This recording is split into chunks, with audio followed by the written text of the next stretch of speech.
Welcome back to part 2 of the recording for session 3 on decolonising the body.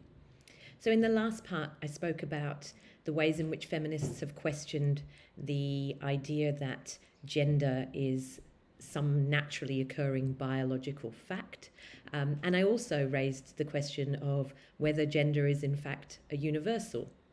And gave examples of how maybe in different societies at different times, gender has not been seen as a thing around which to organize the society, B, as a binary, but actually potentially as a multiplicity, and C, certainly not as a criteria for hierarchy. So as I said, that should give us hope, because it should open up the possibility that the world can be different. And yet, why is it that so many of us in so many different parts of the world experience gender, and particularly for women in the world, or no, not only for women, why is it that we experience gender as such an obvious site of oppression? And why is it that so many of the important insights that feminism has offered, that they have not only not managed to completely transform any society, but that in large parts of the world, even the concept of feminism has been rejected or resisted? So in this part of the recording, I want us to think again about the question of coloniality. So as I introduced in session 1, the idea of coloniality comes from the work of the Peruvian thinker Anabel Giano. Giano suggested that we can't think about the world as outside of colonization until we recognize the ways in which coloniality still functions to organize knowledge and the ways in which we understand the world. So the Argentinian philosopher Maria Lugones has agreed with Giano, but has added that while for him he talks a lot about issues of race and capital, what she wants to add to this discussion is the centrality of gender, and in particular the idea of gender dimorphism, so the idea of there being just two genders. So for Lugones, the coloniality of the world has to be understood as not just a project related to capitalism and not just a project related to racial hierarchies, but also a project that is constructed around a particular gender border. So if we think about that, what does that mean in terms of understanding the role that feminism has or has not played in many parts of the world? So I think we can think about this in two ways. On the one hand, as many Black, Indigenous and post-colonial feminists have argued, one of the dangers within feminist thinking has been to assume a universality in terms of both the idea of gender and also the experience of women.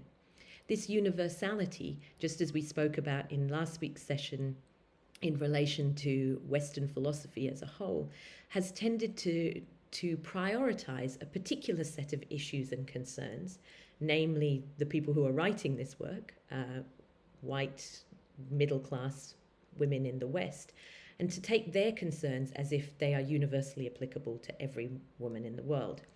As different groups of women have pointed out, the different experiences of economics, geopolitics, different histories such as slavery and colonization have meant that women's lives have been marked by very different things depending on where they're located. And so there has been a limit to the extent to which feminist theory has taken that seriously. Instead, and this is part of the idea of the coloniality of knowledge, what has happened is the lives of women outside of the West have been treated as raw material to be studied and data to be collected, but the theorizing has always happened in the global centers, the old centers of empire. And so the assumption is that the only real theory that can emerge is theory produced in the West. This has been pushed back by so many women all over the world in both the ways in which they have articulated their thoughts and also in terms of the activism they've been involved in. But part of the decolonial project is to decenter the idea that theory, any type of theory, but in this case feminist theory, is only something that it can be produced in the West. So this is part of the problem. But I don't think we can leave it there. I don't think it's just the problem of white feminists claiming to speak on behalf of all of us. Where is the complicity of all sorts of other groups, including the elites within other parts of the non-Western world? The Indian feminist Uma Narayan has asked the question of why is it when ideas of Marxism, liberalism, capitalism have spread all over the world and been taken up by all different types of non-Western states and political groups and adapted to the local circumstances, that feminism seems to be the problem, that feminists are always identified as culturally inauthentic and actually potentially being used by or complicit in processes of Western imperialism. How does that divide happen? And I think that's a question we need to ask ourselves.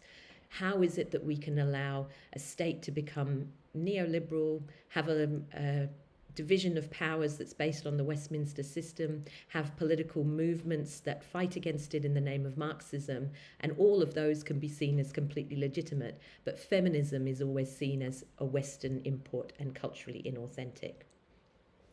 In this process, I think we need to think about how actually, again, a particular coloniality is operating. And this is embodied in many ways, not just by the West's assertion of its superiority as the place of feminism, in spite of the fact that many women's lives in the West are not perfect and they still experience many forms of gender discrimination, but also how it becomes embodied in non-Western subjects when we accept that it's only in the West that issues of gender equality are taken seriously. What do we give up in accepting that claim? And in particular, I ask this question of the elite men in various non-Western societies who have decided that they would much rather hold on to the power over their own women than actually challenge the colonial order of the world that will always place them in second place to white men from the West. So this is the challenge, I think, for us, to both decolonize feminism, but at the same time to recognize that feminism already exists as a practice in other parts of the world, and that the embrace of it might actually help us in decolonizing the world, rather than allowing this gender hierarchy to continue to justify why the West gets to see itself as civilizationally more superior than other parts of the world.